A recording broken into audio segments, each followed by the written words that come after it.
حضرت امام حسن علیہ السلام کی زندگی کا ایک بہت ہی اہم چیپٹر جو کہ آپ کی زندگی کا آلموسٹ جو امام علی علیہ السلام کے وصال کے بعد کا وہ باب ہے، تو آپ کو کیونکہ خلافت راشدہ کے تقریباً 6 منتھ یا 7 منتھ آلموسٹ یہ ٹائم آپ کو ملتا ہے، تو اس میں آپ نے اس وقت جو بھی تنازعات پیدا ہوئے اسلام میں اور مسائل بنے، انتہائی دانش مندی کے ساتھ آپ نے ان کو نبھایا۔ حضور علیہ الصلوۃ والسلام، آپ چھوٹے تھے جب، تو سیدہ فاطمہ الزہرا سلام اللہ علیہا لے کر گئیں حضور علیہ الصلوۃ والسلام کے پاس اور عرض کرنے لگیں کہ ان کو وراثت دیں، تو آپ نے فرمایا کہ جو حسن ہے ان کو میری ہیبت اور سرداری، یعنی روب اور سرداری، تو یہ میری طرف سے ان کو وراثت ہے، اور جرأت، شجاعت اور سخاوت یہ امام حسین علیہ السلام کو وراثت، یہ دو وراثتیں ان کو دیں۔ یہ حکمت، دانش آپ علیہ الصلوۃ والسلام سے جو نصیب ہوئی، تو اس کو استعمال کرتے ہوئے آپ نے اس کڑے وقت کے اندر مسلمانوں کا ساتھ دیا اور اسلامی سلطنت کو بچایا، بالکل، جو کہ اتنی پمپ چکی تھی، مضبوط ہو چکی تھی۔ میری آج کے زمانے میں بھی یہ درخواست ہے کہ امام حسن کی اس سنت کے اوپر عمل کیا جائے، اور مسلمان جہاں جہاں بھی، یہ میں صرف اسپیسیفکلی پاکستان کے لیے نہیں بلکہ پوری دنیا میں، امام حسن کسی ایک ملک کے نہیں ہیں اور کسی ایک طبقے کے نہیں ہیں، وہ سب طبقات کے ہیں اور تمام مسلمانوں کے ہیں، تو اس لیے ان کی اس سنت کو بروئے کار لاتے ہوئے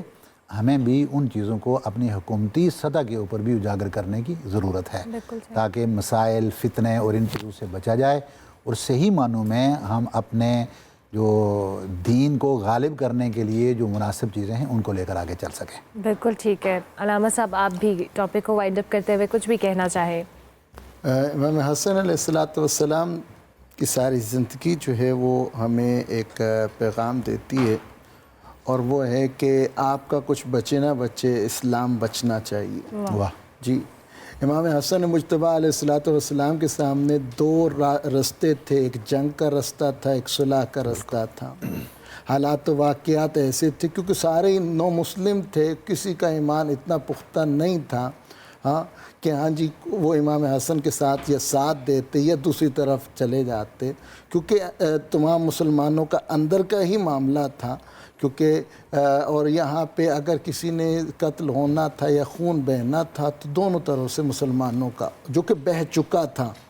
مولا امیر المومنین علی ابن ابی طالب کی زندگی میں جنگیں ہو چکی ہیں، بہت زیادہ قاری قرآن، حافظ قرآن، کتنے مسلمان، کتنے اصحاب، تابعین، تبع تابعین جو ہے وہ شہید ہو چکے ہیں، ٹھیک ہے، کچھ حاصل نہیں ہوا ہے۔ تو امام حسن علیہ السلام کے سامنے جب وہ اس طرح معاملات آئے ہیں تو امام حسن مجتبیٰ علیہ السلام نے حالات کو سامنے رکھتے ہوئے جو فیصلہ کیا ہے وہ امت کی بقا کا فیصلہ تھا۔ وہ یہ تھا کہ ہاں جی جو اللہ نے عظمت عطا کیا اس میں تو ان کا کوئی ثانی ہے نہیں، یہ تخت و تاج تو ان کے لیے نہیں ہے، یہ جو ہے کیا کہ وہ ان کے محتاج ہیں، یہ ان کے محتاج نہیں ہیں۔ اس وجہ سے مولا امام حسن علیہ السلام نے کہا اسلام اگر اس میں بچتا ہے کہ میں یہ خلافت کی کرسی جو ہے میں منتقل کر دوں، اور وہ جو ہے وہ خلیفہ کیا ملوکیت کی طرف سلسلہ چلا گیا، تو اب یہاں پہ ایک صرف وجہ یہی ہے اس کے اندر کہ امام حسن علیہ السلام نہیں چاہتے کہ کسی کا ناحق خون بہے۔ کہ اگر اس تخت کی خاطر اگر لڑائی کرتا ہوں تو ممکن ہے مجھے فتح نصیب ہو جائے، لیکن کتنے کٹ جائیں گے، کتنے مر جائیں گے، کتنے بے گناہ شہید ہو جائیں گے، اور اگر وہ ہو جاتے ہیں تو یہاں پہ اس سائڈ پہ بھی وہی حالات ہونے ہیں، تو وہ معاملہ کوئی نہیں۔ تو بہترین جو یہ وہاں پہ کیفیت آئی وہ تھی صلح کی، اور امام حسن علیہ السلام نے باقاعدہ خود جو ہے وہ صلح کی شرائط رکھ کے اور اس وقت جو ہے یہ اقتدار جو منتقل کر کے امام حسن علیہ السلام نے ہمیں پیغام دیا ہے آج کی نیشن کو بھی، دنیا کو بھی، کہ ہاں جی کہ دیکھو اگر تمہارے پاس اتنے بڑے مراتب بھی ہیں، تمہارے پاس حسب و نسب بھی ہے، لیکن اگر حالات موافق نہیں ہے تو اپنی کرسی چھوڑ دو، کسی اور کو آنے دو، تاکہ کسی طرح جو ہے جو مقصد ہے وہ تکمیل انسانیت کا، اور وہ جو ہے دنیا میں یا جو ہم امتحان کے لیے اس دنیا میں آئے ہیں اس میں کامیاب ہو جائے، ہر کسی کو کو موقع ملنا چاہیے وہ آئے کام کرے. تو آج جو ہمارے جو سیاسی حلقہ احباب ہیں ان کے لیے بھی پیغام ہے کہ صرف تخت و تاج کے لیے ایک دوسرے کے قدم مت کھینچو. اگر تمہارے اندر وہ صلاحیت نہیں ہے تو وہ کسی اور کو موقع دو تاکہ وہ تم سے بہتر اس کو نبھا سکے. بہت شکریہ علامہ صاحب آپ کا بھی، اور بغدادی صاحب آپ کا بھی بہت شکریہ